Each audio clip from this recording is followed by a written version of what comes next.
I think religion, and I mean Christianity, plays a more crucial role in American politics today. Kamala Harris went to church on her 60th birthday, and this is what she said. Okay, it's Sunday morning. It's Sunday morning. And I first of all, Pastor Brian, I want to thank you. You and I were reminiscing.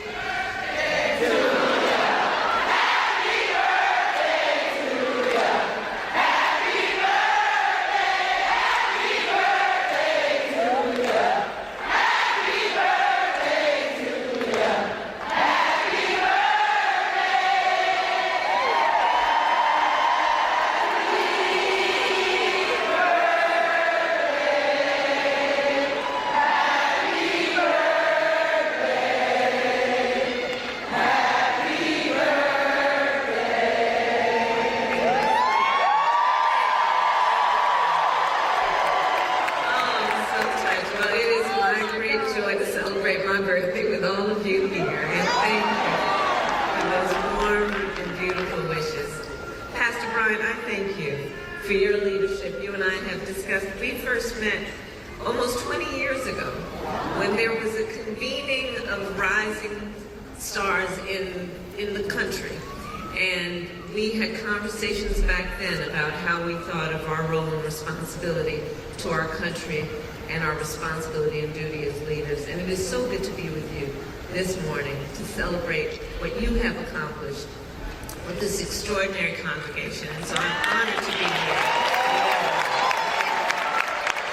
Thank you.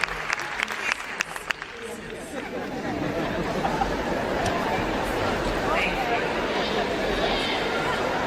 So before I begin, I will address the tragic incident that happened yesterday at Kamala Island.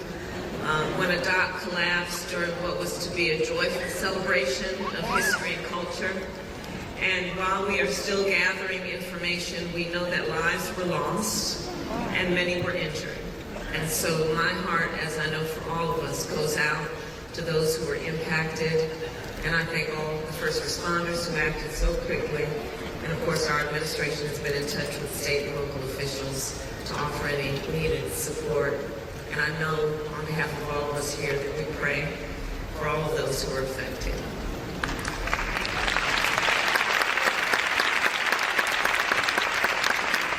So in times like this, we are reminded of the ties that bind us to each other and the importance of community.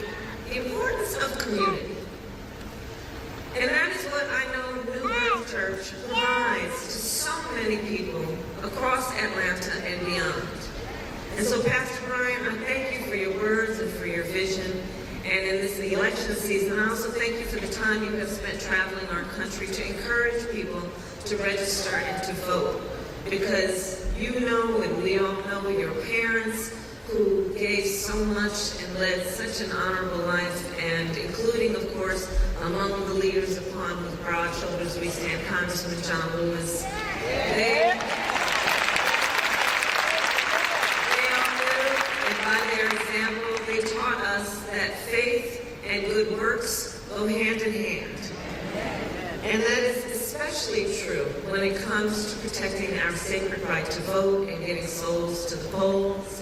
And I thank everyone for all you are doing in that regard.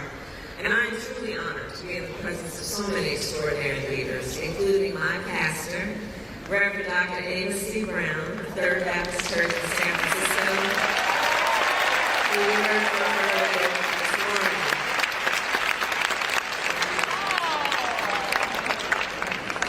And his wisdom, Dr. Brown, has guided me and just been a source of comfort and solace for me for so many years.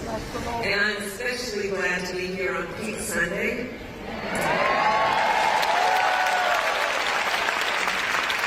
As some of you may know, my mother was a breast cancer researcher. She was one of the very few women, and fewer even women of color, who was engaged in studying breast cancer. And she had two goals in her life: to raise her two daughters, my sister Maya and me, and to end breast cancer. It was her life's work. And so today, of course, that has personal significance for me, just as I know it does for Pastor Brian, and so many of you here. And so to everyone here today who knows what it means to support a loved one through a cancer diagnosis and treatment, and to those of you fighting your own battles, I'm holding you close in my heart and in my prayers. And I thank you for your courage and your strength. So all of this is to say it is so good to be here with everyone today and to worship with you. And on this day, then I am reminded with everything that we reflect on the parable from the Gospel of Luke.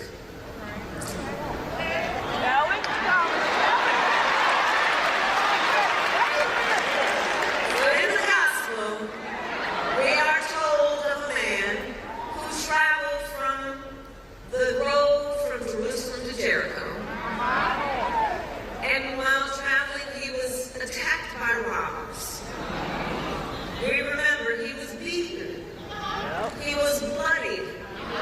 They left him for dead.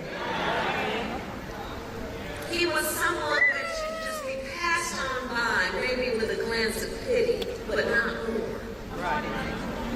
So one person passed by, sees the man lying in his path, and walks around him, not wanting to be bothered or obstructed on the path that he decided to walk. A second man does the same.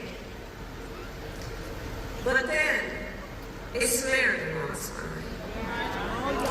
He sees the man, and he stops.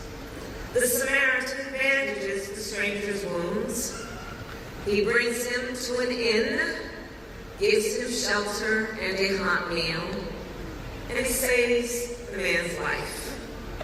This parable, the parable of the Good Samaritan, teaches us to love thy neighbor as thyself. So she talked about the Good Samaritan, and I asked myself, what about the unborn babies who are also innocent and kind of helpless, like the man who was attacked by robbers in the Good Samaritan story? Are we not supposed to be good Samaritans to the unborn babies? You know, she was talking about Good Samaritan, right? But let me pause here because I don't want anybody to say that I do not support Kamala Harris. No, I don't support anybody. I do not support Trump. I do not support Kamala Harris. I'm just making this video to show how religion is so involved in American politics today. All right? So don't throw stones at me, those who are following Kamala Harris. Yes, those who support Kamala Harris, don't throw stones at me. I'm just making this content. All right? Because I can see that people are so engaged in politics that they don't want you to talk about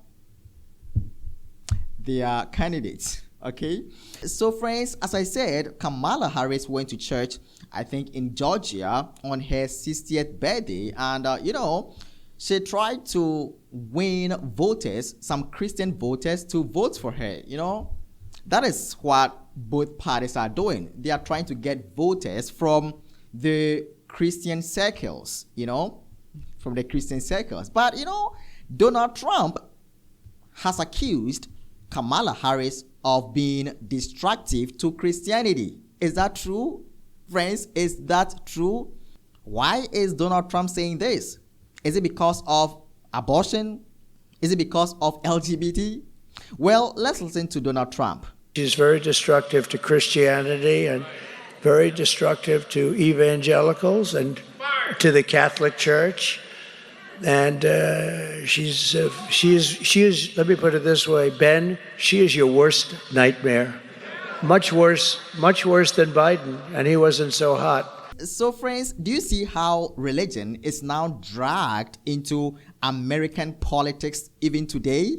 Yes, because friends, it looks like both parties or both candidates are kind of trying to win the hearts of Christians. They are trying to win the hearts of Christians to vote. But I don't know who you're going to vote for as a Seventh-day Adventist. I don't know.